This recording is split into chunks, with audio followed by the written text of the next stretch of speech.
अस्सलाम वालेकुम मेरे भाइयों दोस्तों। आज का जो हमारा लेक्चर है वो है क्लास 10 की केमिस्ट्री के दूसरे चैप्टर पे। सही है, तो आज हम क्लास 10 की केमिस्ट्री का दूसरा चैप्टर शुरू करने जा रहे हैं जिसका नाम है carbon, silicon and there compound. सही है, तो इस लेक्चर में हमारा जो डिस्कशन रहेगा वो रहेगा कार्बन की हद तक। सही है, फिर आगे जाके मजीद जो लेक्चर होंगे उसमें हम फिर आगे जाके डिस्कशन करेंगे सिलिकॉन की भी।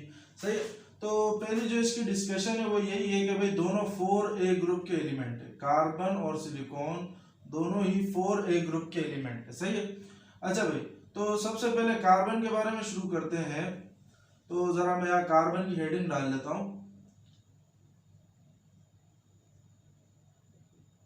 तो कार्बन की अगर मैं इंट्रोडक्शन देखूं,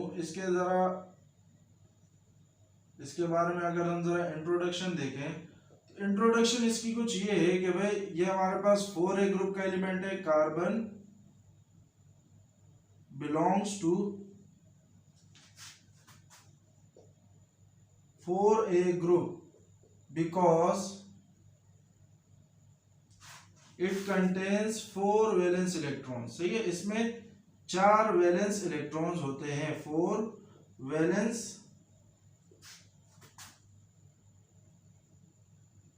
इलेक्ट्रॉन। सही है, वैलेंस इलेक्ट्रॉन से क्या मतलब होता है? वो इलेक्ट्रॉन जो हमारे आखिरी शेल में होते हैं। सही है, आखिरी शेल को वैलेंस शेल कहते हैं और आखिरी शेल के इलेक्ट्रॉन्स को वैलेंस शेल इलेक्ट्रॉन कहते हैं। सही है, it is a pure non metal. It is a pure non metal. ये एक हमारे पास क्या है? नॉन मेटल है भाई। क्या है भाई? ये हमारे पास नॉन मेटल है, जबकि सिलिकॉन हमारे पास मेटलॉइड होते हैं। सही है, वो फिर हम आगे सिलिकॉन में देखेंगे। इट्स इलेक्ट्रॉनिक कन्फिग्रेशन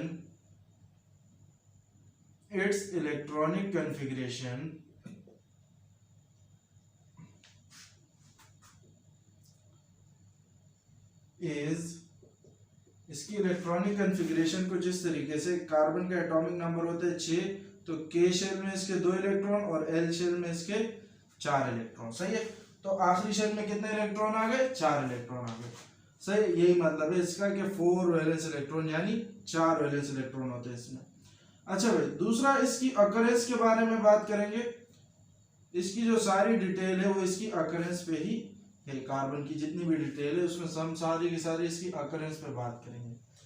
तो अकरेंस में इसके पहला पॉइंट क्या है भाई? Carbon is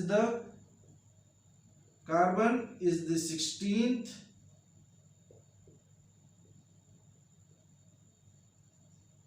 most abundant element in the earth crust. सही है, जमीन में 16वां सबसे ज्यादा पाए जाने वाला एलिमेंट है ये हमारे पास। कौन? Carbon in the earth crust. सही है, अर्थ क्रस्ट यानी जमीन में हमारे पास 16वें नंबर पे सबसे ज्यादा पाए जाने वाला हमारे पास एलिमेंट है जिसका नाम है कार्बन। सही है, अच्छा भाई, इसके बाद मजीद जो डिस्कशन है हमारे पास वो कुछ यूं है कि ये वेरियस स्टेट में पाया जाता है, 2 स्टेट में पाया जाता है। कार्बन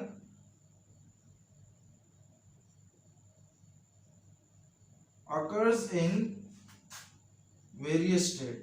कौन कौन सी स्टेट है वो भाई? एक है हमारे पास फ्री स्टेट,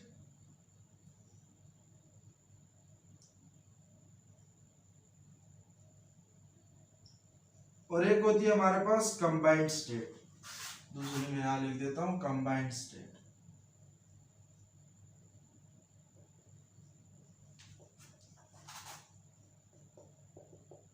फ्री स्टेट में यानी कार्बन अकेला पाया जाना, और कंबाइंड स्टेट यानी कार्बन का किसी और एलिमेंट के साथ पाया जाना। सही है, फ्री स्टेट में भी कार्बन जो है, इन फ्री स्टेट कार्बन 2 शक्लों में पाया जाता है। In free state carbon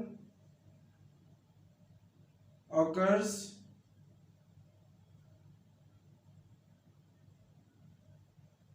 in 2 forms।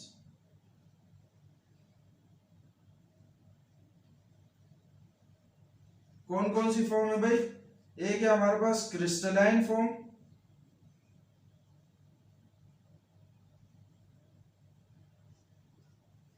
जिसमें हमारे पास 3 चीजें आती हैं। कौन कौन सी? एक होता है हमारे पास डायमंड, डायमंड, दूसरा होता है हमारे पास ग्रेफाइट, तीसरा होता है हमारे पास बकी बॉल्स। सही है। जो दूसरी शक्ल है वो है हमारे पास फ्री स्टेट में है एमोर्फस फॉर्म। आज हम डिटेल में डिस्कशन करने वाले हैं वो है क्रिस्टलाइन फॉर्म की डिटेल डिस्कशन करने वाले हैं। एमोर्फस फॉर्म के हम अगले लेक्चर में करेंगे। सही है। तो एमोर्फस फॉर्म में जो इसकी एग्जांपल्स वगैरह हैं वो है कुछ इस तरीके से कि हमारे पास आ जाता है इसमें लैम्प ब्लैक, इसमें हमारे पास आता है गैस कार्बन, इसमें हमारे पास आता है चारकोल, इसमें हमारे पास आता है भैया इसको बी करके इसको सी करके, ये हमारे पास डी में आ गया, चारकोल हो गया, कोल हो गया, ई में हमारे पास आ गया कोक हो गया। सही है। ये सारी इसकी एमोर्फस फॉर्म। क्रिस्टलाइन फॉर्म और एमोर्फस फॉर्म में सिर्फ इतना ही फर्क है, अभी थोड़ा मोटा मोटा जान लो कि भाई क्रिस्टलाइन फॉर्म में एटम्स की अरेंजमेंट रेगुलर होती है, सही, एक पैटर्न के मुताबिक होती है, और एमोर्फस फॉर्म में एटम्स या मॉलिक्यूल्स की अरेंजमेंट इरेगुलर होती है, एक पैटर्न में नहीं होती, अपनी मर्जी से भी होती है। सही है। अच्छा भाई, तो फ्री स्टेट में मैंने अभी आपको बताया फ्री स्टेट क्या है कि भाई वो फॉर्म जिसमें मतलब कार्बन किसी के साथ जुड़ा रहा हो, कार्बन अकेला पाया जाए। लेकिन कंबाइंड स्टेट ऐसी स्टेट होती है जिसमें कार्बन किसी दूसरे एलिमेंट के साथ पाया जाता है। इसके बारे में आप 3 पॉइंट कुछ यूं लिखेंगे कि भाई कार्बन ऑकर्स, कार्बन 3 पॉइंट में हम इस तरीके से लिखेंगे कि भाई एक तो कार्बन नेचुरल गैस और पेट्रोलियम में पाया जाता है, दूसरा carbon carbon monoxide carbon dioxide की शक्ल में पाया जाता है, तीसरा जो है वो हमारे पास मेटल कार्बोनेट्स की शक्ल में पाया जाता है। सही। तो यहाँ पे हम इसके बारे में लिखते हैं कि भाई carbon occurs as a natural gas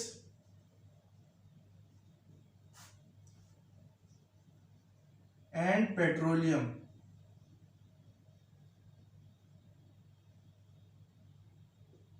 सही है।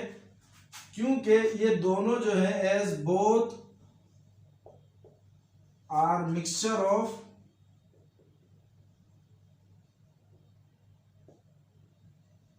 हाइड्रोकार्बन्स, ये दोनों जो होते हैं ये हमारे पास हाइड्रोकार्बन्स के मिक्सचर होते हैं। हाइड्रोकार्बन कौन से होते हैं? वो एलिमेंट जिसमें हाइड्रोजन, वो मॉलिक्यूल जिसमें हाइड्रोजन और कार्बन मौजूद हो। सही है। तो एक तो कार्बन यहां से आ गया हमारे पास, दूसरी जो इसकी अकरेंस है कंबाइंड स्टेट में वो ये है कि भाई carbon occurs as 2 principal oxides, 2 बड़े ऑक्साइड जो है हमारे पास, कौन कौन से? Such as carbon monoxide, carbon dioxide. कहां पे होते हैं हमारे पास? एटमॉस्फेयर में। कहां पे होते हैं भाई? एटमॉस्फेयर में। सही। तो एक तो कार्बन हमारे पास यहां से आ जाता है, तीसरे नंबर पे कंबाइंड स्टेट में हमारे पास कार्बन आता है मेटल कार्बोनेट से। सही है। तो हमारे पास यहां है कि भाई carbon occurs as metal carbonates, carbon occurs as metal carbonates in earth crust. सही है। जमीन में पाया जाता है। इन अर्थ क्रस्ट सच एज, जैसे कि हमारे पास है कैल्शियम कार्बोनेट। कैल्शियम एक मेटल है, कार्बोनेट कहते हैं CO3 को, तो यहां से हमारे पास कार्बन आ जाता है। कैल्शियम कार्बोनेट हमारे पास पाया जाता है किन किन शक्लों में? In the form of marble, marble की शक्ल में, चौक की शक्ल में, एंड लाइमस्टोन यानी चूने के पत्थर की शक्ल में। से इन 3 शक्लों में हमारे पास कैल्शियम कार्बोनेट पाया जाता है। सही है। तो कंबाइंड स्टेट में हमारे पास कहां कहां से कार्बन आ गया? एक तो नेचुरल गैस और पेट्रोलियम से हाइड्रोकार्बन की शक्ल में, दूसरा कार्बन मोनोऑक्साइड कार्बन डाइऑक्साइड से, तीसरा हमारे पास मेटल कार्बोनेट जैसे कि एग्जांपल में कैल्शियम कार्बोनेट से। सही है, यहाँ से कार्बन का। अब जरा हम डिस्कस करेंगे इसके क्रिस्टलाइन फॉर्म। जैसे कि मैंने अभी बोला, हम इसकी डिटेल में इस वीडियो में डिटेल में जो डिस्कस करेंगे वो हमारे पास है डायमंड, ग्रेफाइट और बकीबॉल। सही है, डायमंड और ग्रेफाइट पे हमारा ज्यादा फोकस रहेगा, इसकी प्रॉपर्टीज, यूजेस और स्ट्रक्चर को हमने डिस्कस करना है। सही है, तो आगे बढ़ते हैं जरा।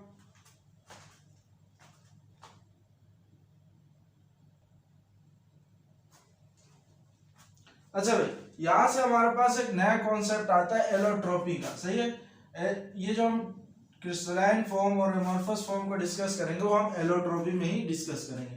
तो भाई एलोट्रोपी होती क्या है, पहले जरा इसको समझ लो कि भाई किसी भी एलिमेंट का उसके सेम स्टेट में मुख्तलिफ शक्लों में पाया जाना। सही है, दोबारा सुन लो, सेम एलिमेंट का सेम स्टेट में मुख्तलिफ शक्लों में पाया जाना, ये कहलाता है एलोट्रोपी। जैसे एग्जांपल में कार्बन पाया जाता है डायमंड में भी, डायमंड भी पूरा कार्बन से बना है, ग्रेफाइट भी पूरा कार्बन से बना है। सही है, दोनों की स्टेट सेम होनी चाहिए, दोनों की एलिमेंट सेम होनी चाहिए। एलिमेंट यानी दोनों किससे बने हुए, दोनों भाई कार्बन से बने हुए, और दोनों की स्टेट के स्टेट से मुराद ये होता है कि सॉलिड है, लिक्विड है, गैस है। तो ये हमारे पास दोनों क्या होते हैं, सॉलिड। तो दोनों की स्टेट भी सेम होनी चाहिए। सही है, दोनों का स्टेट सेम है, दोनों का एलिमेंट सेम है, लेकिन दोनों की शक्ल अलग होती है। तो इसी को हम कहते हैं एलोट्रोपी। सही है, एलोट्रोपी में एक और बात भी होती है कि दोनों की केमिकल प्रॉपर्टीज सेम होती है। क्यों? क्योंकि इनका एलिमेंट सेम होता है, लेकिन फिजिकल प्रॉपर्टीज अलग अलग होती है। सही है, तो यही चीज हम देखते हैं एलोट्रोपी में। तो इसकी डेफिनेशन अगर हम लिखेंगे, the existence of two or more different forms of the same element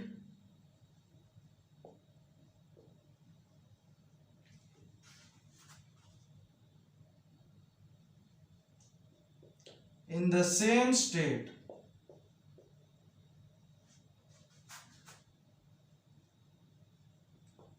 is called allotropy. सही है, किसी भी एलिमेंट का दो या उससे ज्यादा शक्लों में पाया जाना। सही है, लेकिन उसके लिए उसकी स्टेट क्या होनी चाहिए, सेम होनी चाहिए। यानी अगर सॉलिड में तो सॉलिड में होना चाहिए, लिक्विड में तो लिक्विड में होना चाहिए, दूसरा भी अगर गैस में तो दूसरा भी गैस में होना चाहिए। तभी हम उसको कहेंगे कि भाई ये कौन सा फिनोमिना आ रहा है यहाँ पे, एलोट्रोपी का। सही है, और उन फॉर्म्स को हम कहते हैं, उन शक्लों को हम कहते हैं, ये उसके क्या एलोट्रोप्स है। उन शक्लों को हम क्या कहते हैं, एलोट्रोप्स। ये उनकी एलोट्रोप्स है। सही है, उन फॉर्म्स को, उन शक्लों को हम कहते हैं एलोट्रोप्स है उसकी। सही है, अच्छा एलोट्रोप्स में क्रिस्टलाइन फॉर्म्स हम डिस्कस कर रहे हैं। पहले नंबर पे हमारे पास है डायमंड। सही है, डायमंड की हम कुछ प्रॉपर्टीज चेक कर लेते हैं।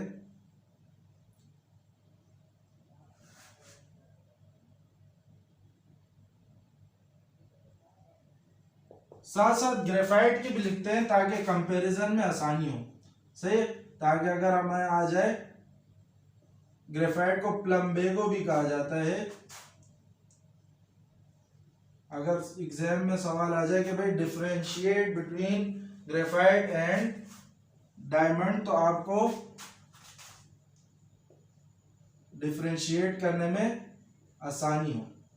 प्रॉपर्टीज सही है, पहली प्रॉपर्टी क्या है कि भाई it is the hardest substance known. आप लोगों ने सुना होगा कि भाई हीरा सबसे सख्त होता है। इट इज द हार्डेस्ट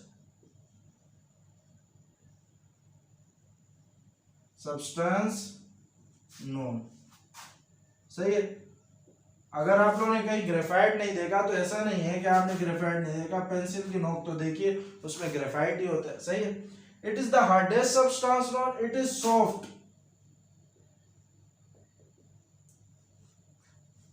ये जो होता है हमारे पास ये सॉफ्ट होता है एंड ग्रीजी टू फील। इसको टच करने से ऐसा लगता है जैसे ग्रीस को टच कर रहे हैं, सही है। ग्रीस को देखा ही होगा आपने। तो ये सख्त है, वो नरम है, सही है। अच्छा भाई, दूसरा हमारे पास है इसकी प्रॉपर्टी कि भाई in pure state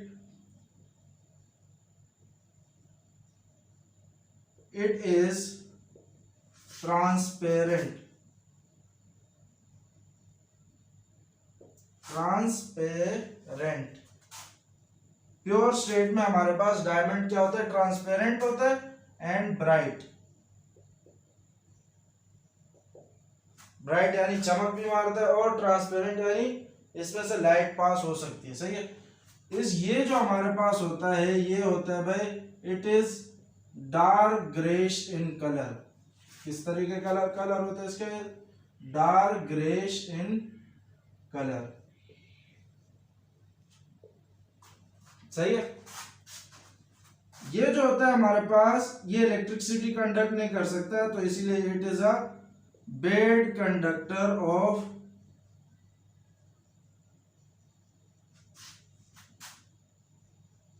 electricity. Electricity क्यों नहीं कंडक्ट करता, इसकी वजह भी हम देखेंगे इसके स्ट्रक्चर में। और ये हमारे पास इलेक्ट्रिसिटी कंडक्ट करता है, क्यों कंडक्ट करता है वो भी हम इसके स्ट्रक्चर में देखेंगे, सही है। तो it is a good conductor of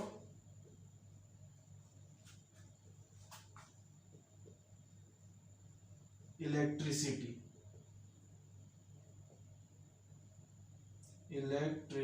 सही है। अच्छा भाई, अगला जो पॉइंट है हमारे पास वो है कि भाई इसकी हमारे पास डेंसिटी होती है, इट्स डेंसिटी इज 3.51, गालिबन इतनी होती, चेक कर लेते हैं।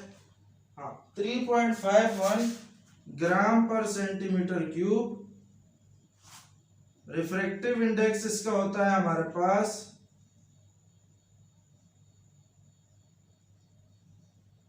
2.45 म्यू, और एंड मेल्टिंग पॉइंट इज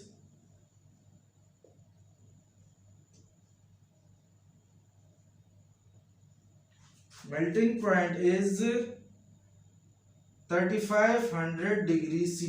बहुत ही हाई टेम्परेचर है 3500 डिग्री सी। सही। डेंसिटी भी आप जानते हैं, मास अपॉन वॉल्यूम का जो रेशो होता है ये हमारे पास कहलाता है डेंसिटी। रिफ्रैक्टिव इंडेक्स जो है आप फिजिक्स में जान जाएंगे कि रिफ्रैक्टिव इंडेक्स क्या होता है, लेकिन इसका काम ये होता है कि ये चमक देता है। जितना ज्यादा रिफ्रैक्टिव इंडेक्स होगा उतनी उसकी चमक ज्यादा होगी उस चीज की, सही है। मेल्टिंग पॉइंट किसी भी चीज के पिघलने का जो पॉइंट होता है वो। अच्छा, इसका रिफ्रैक्टिव इंडेक्स नहीं होता क्योंकि इसकी चमक होती नहीं है, काले कलर का होता है। इसकी डेंसिटी जो होती है हमारे पास, its density is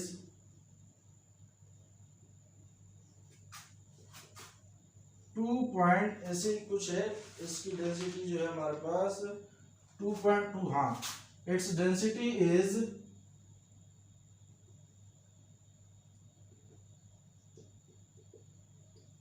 2.2 gram per centimetre cube and melting point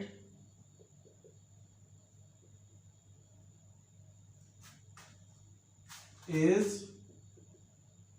3000 degree C. Melting point होता है भाई इसका 3000 डिग्री सी। अच्छा भाई, इसके बाद हमारे पास जो होता है कि भाई कहा गया, हाँ, it burns on ignition above 900 degree C, सही है। To produce carbon dioxide, to produce CO2, सही है। अगर इसको ऑक्सीजन की मौजूदगी यानी हवा की मौजूदगी में जलाया जाए डायमंड को, तो ये तभी जलता है कितने डिग्री सी पे जलता है, 900 डिग्री सी के टेम्परेचर से। जब ऊपर का टेम्परेचर होगा तभी ये जलने के बाद कार्बन डाइऑक्साइड देगा। ये अगर डायमंड के किस्से में हो। लेकिन अगर यही किस्सा ग्रेफाइट में हो तो उसके लिए 700 तक का टेम्परेचर काफ़ी है। तो इट बर्न्स, ये कब जलेगा? जलने से मुराद ये होता है कि ऑक्सीजन की मौजूदगी में किसी भी चीज़ को टेम्परेचर देना। It burns on ignition above 700 degree C. सही है। To produce carbon dioxide. सही है। यहां पे हम लिख देते हैं कार्बन प्लस O2 700 डिग्री सी, ये बनाएगा हमारे पास कार्बन डाइऑक्साइड। सही है। अच्छा, इसी के हमारे पास एक और प्रॉपर्टी भी है,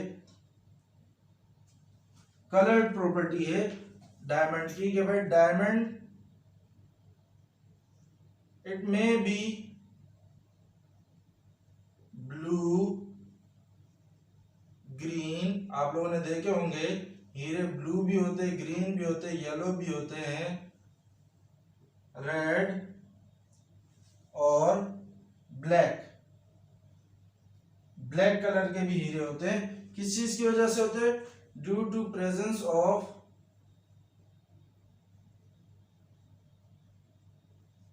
सम मेटल ऑक्साइड्स, मेटेलिक ऑक्साइड यानी मेटल के ऑक्साइड्स, यानी मेटल्स के साथ ऑक्सीजन जुड़े होंगे। Presence of some metal oxides as impurities, किसके तौर पे मौजूद होते हैं भाई? इम्प्योरिटीज के तौर पे मौजूद होते हैं ये इसमें, जिसकी वजह से इनका कलर नजर आ रहा होता है। सही है। अच्छा भाई, अगर ये प्रॉपर्टीज आप लोगों ने लिख ली हो तो इसके बाद हम जरा इसके यूजेस पे चले जाए, ग्रेफाइट के यूजेस और कार्बन के यूजेस। अच्छा भाई, डायमंड के यूजेस में जरा इसी के ऊपर लिख रहा हूं, दो ही यूजेस है, और ग्रेफाइट के यूजेस में जरा इसके नीचे लिख देता हूं। सही है।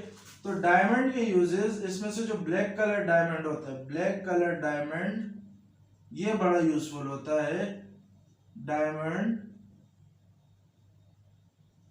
इसको हम बोर्ड कहते हैं या फिर कार्बेंडो के नाम से भी जानते हैं। इज यूज्ड इन ड्रिलिंग और is used in cutting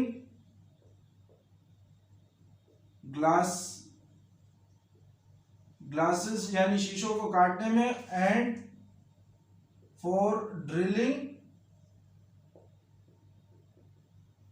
and boring rocks. सही है। पत्थरों में ड्रिल या बोर करने के लिए भी इसी ब्लैक डायमंड को इस्तेमाल किया जाता है। सही है। बाकी other colour diamonds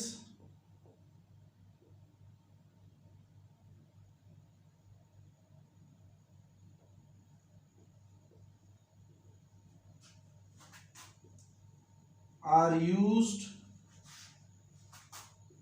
as gems and precious stones, इनको कीमती पत्थरों और हीरे जवाहरात के तौर पे इस्तेमाल किया जाता है। सही है। Precious stone, other colour diamonds are used as gems and precious stone. सही है। अच्छा भाई, इसके यूजेस जरा मैं यहाँ नीचे लिख लेता हूं।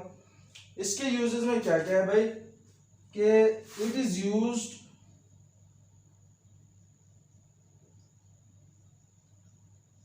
in the preparation of electrodes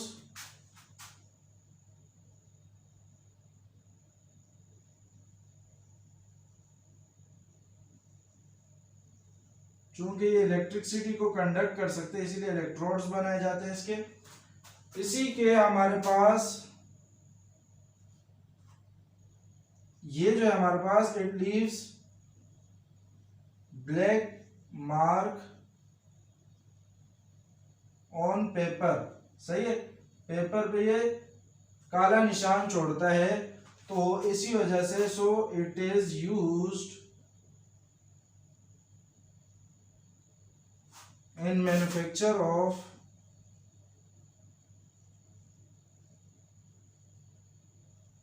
lead pencils, सही है, पेंसिल्स बनाने में इसका इस्तेमाल किया जाता है। इसी तरीके से इसका अगला यूज देखो, तो अगला यूज इसका ये है, it is used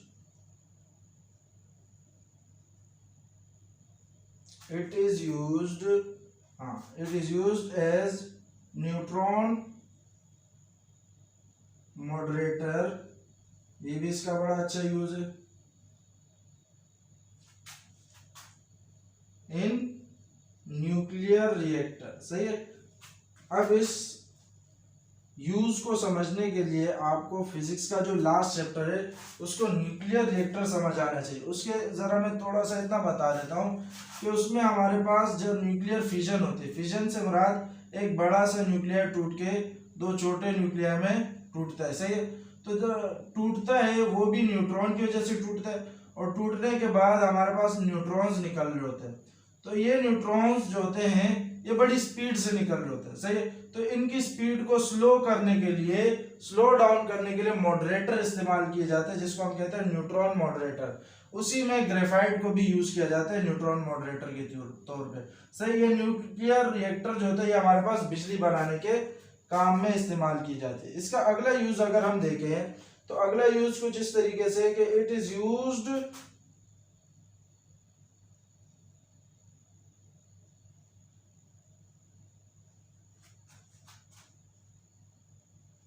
as pigment in black paint, सही है। जो काले कलर का हमारे पास पेंट होता है उसमें यह पिगमेंट के तौर पे इस्तेमाल किया जाता है, मतलब काला कलर इसी से आ रहा होता है।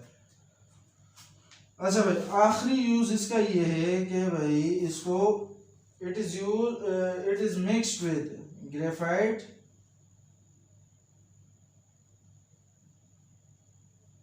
is mixed with oil. जब ग्रेफाइट को ऑयल के साथ मिलाया जाता है तो इसे बनाते हैं क्या, टू फॉर्म अ हाई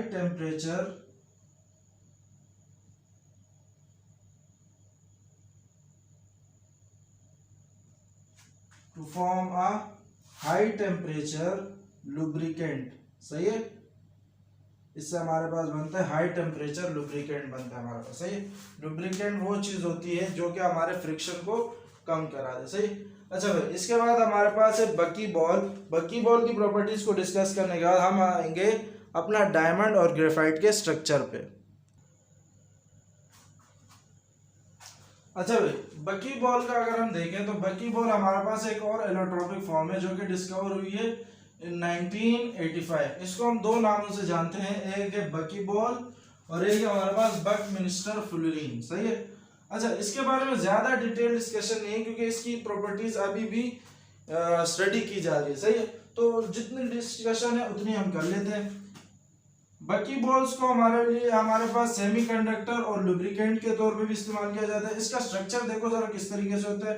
बकी बॉल्स में 40 से लेके 100 कार्बन तक के मॉलिक्यूल होते हैं, यानी एक मॉलिक्यूल जो होते हैं वो उसके बकी बॉल के जो मॉलिक्यूल होते हैं तो वो इस तरीके के मॉलिक्यूल होते हैं कि भाई 40 कार्बन से लेके 100 कार्बन तक का बना हुआ एक मॉलिक्यूल उसका होता है। यानी कुछ मॉलिक्यूल 40 कार्बन से बने होंगे, कुछ 100 कार्बन से बने होंगे, कुछ इसके दरमियान के बने होंगे। तो जो सबसे सिंपलेस्ट है वो 60 कार्बन वाला हमारे पास मॉलिक्यूल है। इसका मतलब क्या है, C60 का मतलब क्या होता है कि भाई इसके जो मॉलिक्यूल है वो 60 कार्बन एटम से मिलकर बना हुआ है, सही है। अच्छा भाई, कार्बन और यही 60 कार्बन एटम जो होते हैं ये फिर फोल्ड हो जाते हैं, फोल्ड होके एक बॉल शेप का मॉलिक्यूल बना लेते हैं, सही है। बॉल शेप का मॉलिक्यूल बना लेते हैं। जो हमारे पास नया बनने वाला मॉलिक्यूल होता है वो बिल्कुल फुटबॉल शेप का होता है। किस शेप का होता है, फुटबॉल शेप का होता है। इस फुटबॉल शेप में अगर आप फुटबॉल देखो तो उसमें आपको इस तरीके की कुछ इस तरीके के रिंग नजर आएंगे, 5 कोनों वाले, जिसको हम पेंटागन कहते हैं। और फुटबॉल में ही आपको 6 कोनों वाले रिंग्स भी नजर आ रहे होंगे इस तरीके से।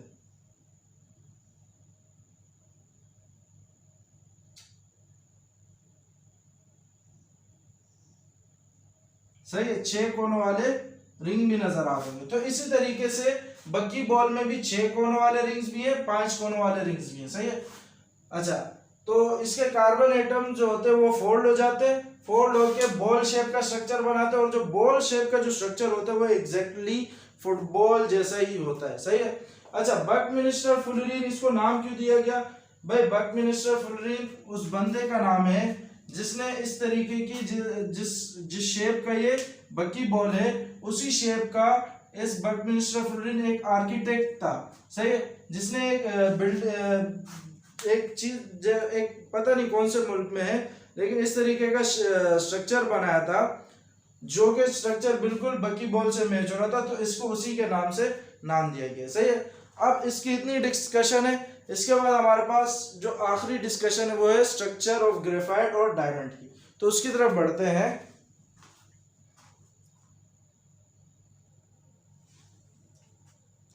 अच्छा भाई, अब जरा आते हैं हम अपने इस डायमंड और ग्रेफाइट के स्ट्रक्चर पे। अब जरा इसके स्ट्रक्चर को समझेंगे, तो जब हम इसके स्ट्रक्चर को समझेंगे तो बारी बारी इसकी प्रॉपर्टीज का रीजन, इसकी वजूहात भी आपको मिलती जाएंगी, जो प्रॉपर्टीज अभी हमने डिस्कस कर ली। सही। डायमंड के अगर मैं आपको स्ट्रक्चर बताऊं तो आपको पता है ये सारा मिलके किससे बना हुआ है? कार्बन से मिलकर बना हुआ है। सही है। डायमंड किससे बना हुआ है? कार्बन से बना हुआ है। सही है। कार्बन के पास 4 वैलेंस इलेक्ट्रॉन होते हैं, यानी इसके पास 4 बॉन्ड बनाने की सलाहियत होती है। तो डायमंड में होता कुछ यूं है कि कार्बन जो है वो 4 मजीद कार्बन के साथ बॉन्ड बना लेता है। क्या करता है भाई? कार्बन 4 मजीद और कार्बन के साथ बॉन्ड बना लेता है। सही है। और हर कार्बन दूसरे 4 कार्बन से जुड़ा हुआ होता है। इसका स्ट्रक्चर कुछ यूं है, हर कार्बन आपके पास मजीद 4 कार्बन से जुड़ा हुआ होता है। सही है। और जैसे मिसाल के तौर पे ये कार्बन इस कार्बन से जुड़ा है, ये कार्बन इस कार्बन से जुड़ा है, ये कार्बन इससे भी जुड़ा है, ये इससे भी जुड़ा है, ये आपके पास इससे जुड़ा है, ये एक बॉन्ड इससे भी बना लेगा और एक बॉन्ड इससे भी बना लेगा और एक बॉन्ड इससे भी बना लेगा। सही है।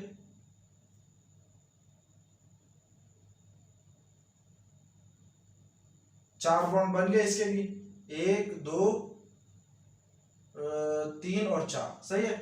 इस कार्बन की बारी, तो ये एक इसने इसके साथ बनाया, एक इसके साथ बनाया, एक इसके साथ बना लेगा, 3 बना लिए, एक किसी और कार्बन के पास इसके साथ बना लेगा। सही है। इसी तरीके से इस कार्बन ने 1 2 बनाए हैं, तीसरा इसके साथ बना लेगा। सही है। चौथा किसी और कार्बन के साथ बना लेगा।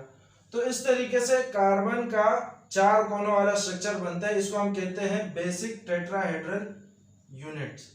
Basic tetrahedral unit. सही। ये ड्रॉ करने के लिए भी आ सकता है पेपर में। तो बेसिक टेट्राहेड्रल यूनिट, इस तरीके के बहुत सारे बेसिक टेट्राहेड्रल यूनिट एक मिलते हैं और एक ऑक्टाहेड्रल क्रिस्टल बनाते हैं। ऑक्टाहेड्रल क्यूबिक क्रिस्टल, यानी वो क्रिस्टल जिसके 8 कोने हो और वो क्यूबिक शक्ल का होता है। सही है। 8 कोनों वाला स्ट्रक्चर बनाते हैं ये इस तरीके का। ये देखिए, इसमें 8 कोने हैं आपके पास।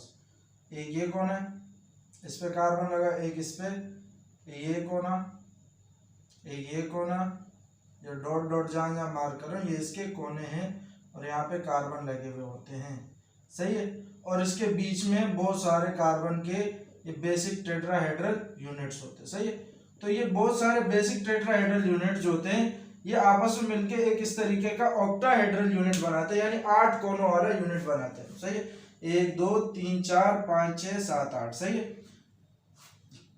अब आप देख सकते हो कि कार्बन के पास आखिरी शेल में 4 इलेक्ट्रॉन थे और चारों के चारों बॉन्ड बनाने में बिजी हो गए, तो यानी एक भी इलेक्ट्रॉन बचा नहीं है। तो जब एक भी इलेक्ट्रॉन नहीं बचा तो भाई इलेक्ट्रिसिटी कंडक्ट नहीं होगी, क्योंकि इलेक्ट्रिसिटी को कंडक्ट कराने के लिए कोई ना कोई फ्री इलेक्ट्रॉन चाहिए होता है। सही है। तो इसी तरीके से यहाँ पे हमारे पास डायमंड में इलेक्ट्रिसिटी कंडक्ट नहीं होती, क्योंकि यहाँ पे फ्री इलेक्ट्रॉन नहीं होता। दूसरी जो बात है इसकी कि भाई ये कार्बन कार्बन जो होते हैं ये आपस में कोवेलेंट बॉन्ड के थ्रू जुड़े हुए होते हैं। फिर एक बात है कि भाई कार्बन और कार्बन इनके दरमियान के जो बॉन्ड का जो लेंथ है वो होता है हमारे पास 1.54 एंगस्ट्रॉम, और इनकी जो बॉन्ड एनर्जी होती है वो होती है 347 किलो जूल पर मोल। सही है, तो आप जरा इस पॉइंट को डिस्कस कर लेते हैं। Carbon crystals of diamond is octahedral in shape. Diamond के जो क्रिस्टल है वो कौन शेप के, ऑक्टाहेड्रल क्यूबिक शेप के होते हैं।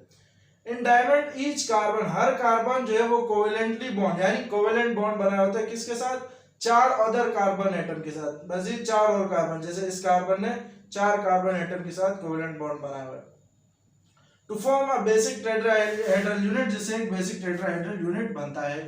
सही है, these basic tetrahedral unit unite, यही बेसिक टेट्राहेड्रल यूनिट जो होते हैं ये आपस में यूनाइट होते हैं, आपस में इनफाइनाइटली बहुत सारे, एक टू फॉर्म अ जीएंट 3 डायमेंशनल, जीएंट होता है बड़ा, 3 डायमेंशनल मॉलिक्यूल बनाते हैं किसका, डायमंड का, एक बहुत ही बड़ा 3 डायमेंशनल वाला मॉलिक्यूल बनाते हैं जो कि हमारे पास ये चीज है। सही है, as a result of strength and uniformity of bond, ये जो कोवेलेंट बॉन्ड है इसकी स्ट्रेंथ बहुत ज्यादा होती है। सही है, तो इसी स्ट्रेंथ की वजह से और बॉन्ड की यूनिफॉर्मिटी, यानी बॉन्ड एक यूनिफॉर्मली लगे हुए हैं, तो इन दोनों की वजह से डायमंड जो हमारे पास होता है वो हार्डेस्ट सब्सटेंस होता है।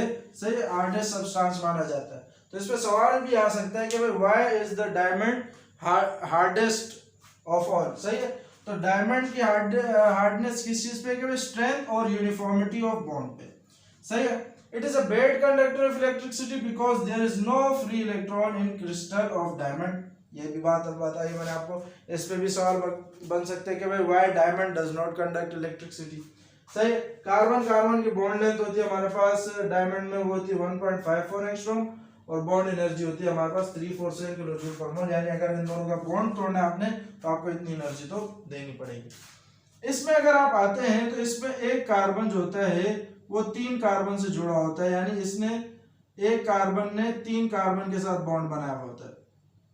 तो वो कुछ इस तरीके का होता है कि ये मेरे पास कार्बन है, इसने एक इधर बनाया होगा, एक इधर बनाया होगा,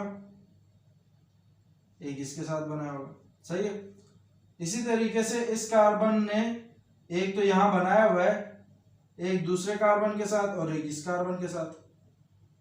सही है, इस तरीके से इस कार्बन ने एक पीछे तो बनाया हुआ है लेकिन एक आगे बना लेगा और एक इस तरीके से बना लेगा।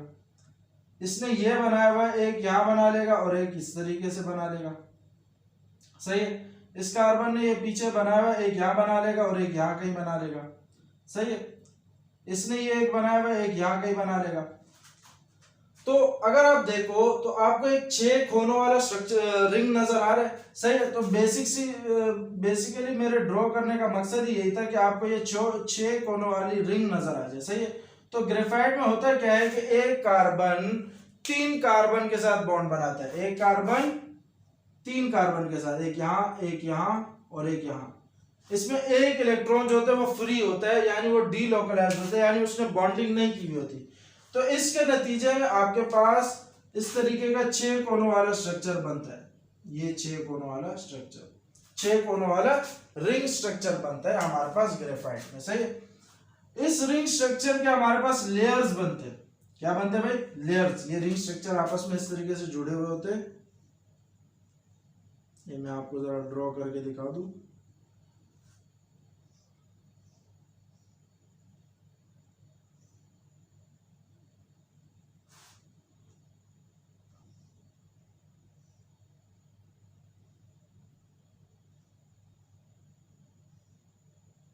सही है,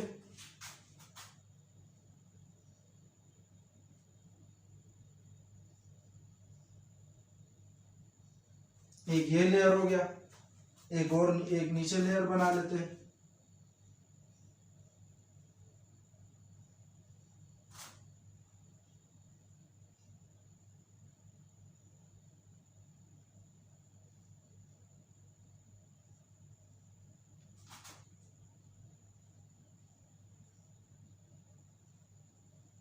यहाँ तो मैंने 2 लेयर बनाई है, ऐसे बहुत सारी लेयर्स होती हैं इसकी। सही है, ये 6 कोनों वाली रिंग आपस में मिलके ऐसी लेयर्स बनाते रहते हैं। सही है, अच्छा भाई यहाँ से हम जरा इसकी स्टडी शुरू कर लेते हैं कि भाई ग्रेफाइट में जो होते हैं वो कार्बन एटम जो बनाते हैं क्या बनाते हैं, फ्लैट लेयर्स यानी चिपटे लेयर्स बनाते हैं। In graphite each carbon atom is covalently bonded with 3 other carbon atoms to form a basic hexagonal ring. हर कार्बन 3 कार्बन से जुड़ा हुआ होता है एक हेक्सागोनल रिंग बनाने के लिए। हेक्सागोनल रिंग कौन सी रिंग होती है? जो जिसमें 6 कोने हो, सही है। हर कोने पे कार्बन होता है जिसमें 6 कोने हो, उसको हेक्सागोनल रिंग बोलते हैं। अच्छा, कार्बन कार्बन के दरमियान का जो बॉन्ड लेंथ है, किसमें? लेयर के दरमियान। लेयर में एक ये लेयर है, ये मेरे पास पहली लेयर है, ये मेरे पास दूसरी लेयर है, सही है। तो इसमें ये कार्बन है, ये कार्बन है, ये कार्बन है। तो कार्बन कार्बन के दरमियान का बॉन्ड लेंथ जो होता है वो हमारे पास होता है यहाँ पे 1.42 एंगस्ट्रॉम। बॉन्ड लेंथ यानी बॉन्ड दोनों के दरमियान का डिस्टेंस 1.42 एंगस्ट्रॉम। एंगस्ट्रॉम का मतलब होता है 10⁻⁻10 मीटर। अब इसका हिसाब लगा लो कितना है, सही है। अच्छा, जहां हमारे पास जो स्ट्रॉन्ग कोवेलेंट बॉन्ड होता है वो स्ट्रॉन्ग होता है। हमें पता है भाई ये जो कार्बन, ये दो आपस में जुड़े हुए हैं, ये दो कार्बन आपस में जुड़े हुए हैं, ये किस बॉन्ड के थ्रू जुड़े हुए हैं? कोवेलेंट बॉन्ड के थ्रू। ये दो कार्बन आपस में जुड़े हुए, ये भी कोवेलेंट बॉन्ड के थ्रू है, ये दो भी कोवेलेंट बॉन्ड के थ्रू है, सही है। तो ये लेयर में जितने भी कार्बन आपस में जुड़े हुए, लेयर के अंदर जितने भी कार्बन आपस में जुड़े हुए वो सारे के सारे कोवेलेंट बॉन्ड के थ्रू जुड़े हुए विद इन लेयर्स। तो जिसकी वजह से ग्रेफाइट का जो मेल्टिंग पॉइंट होता है वो हाई होता है। 3000 डिग्री से इसका मेल्टिंग पॉइंट है। तो अब पता चला मेल्टिंग पॉइंट हाई क्यों है? क्योंकि इसके अंदर कोवेलेंट बॉन्ड मौजूद है। हमारे पास जो लेयर होती है, ये जो एक लेयर है, ये दूसरी लेयर, ये क्या होती है? पैरेलल होती है आपस में एक दूसरे के, और इनके दरमियान का जो डिस्टेंस होता है वो होता है 3.35 एंगस्ट्रॉम। यानी इन दोनों के दरमियान का जो डिस्टेंस है, इन दोनों लेयर्स के दरमियान का डिस्टेंस हो गया 3.35 एंगस्ट्रॉम। सही है, बात समझ आ गई।